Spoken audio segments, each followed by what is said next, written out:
Black Americans are about 13 to 14% of the population. Yes, about half of all prisoners are black. Exactly. So blacks commit more crimes than whites do. They commit more murders, they commit more arsons, they commit more kidnappings. For example, blacks are 13% of the population and they commit 58% of all the murders. Okay.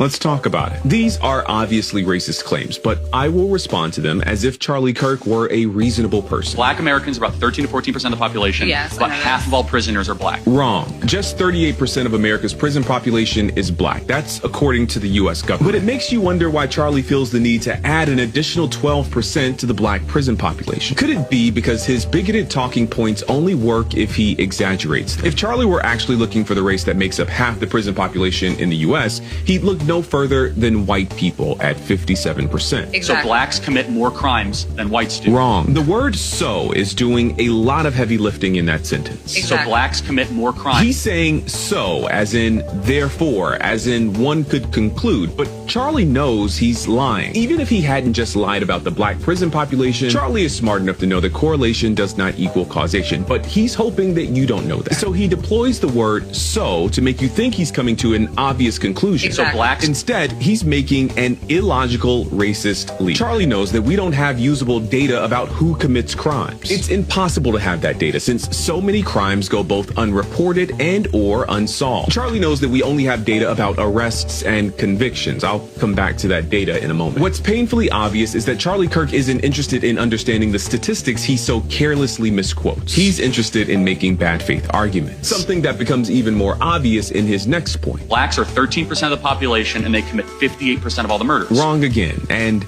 loud this time. If Charlie were interested in honesty, he would have mentioned the other 1350 statistic. Yes, black people are about 13% of the population, but make up 53% of all criminal exonerations. In fact, black people make up 55% of all murder exonerations specifically. Black people are more likely than any other group in this country to be convicted of crimes they did not commit. And then people like you have the nerve to parade these stats around as though they prove something. The reality is that you probably know these stats, but you leave them out on purpose because to bring that stat into this conversation would make some people think. And that's the last thing a person like you wants.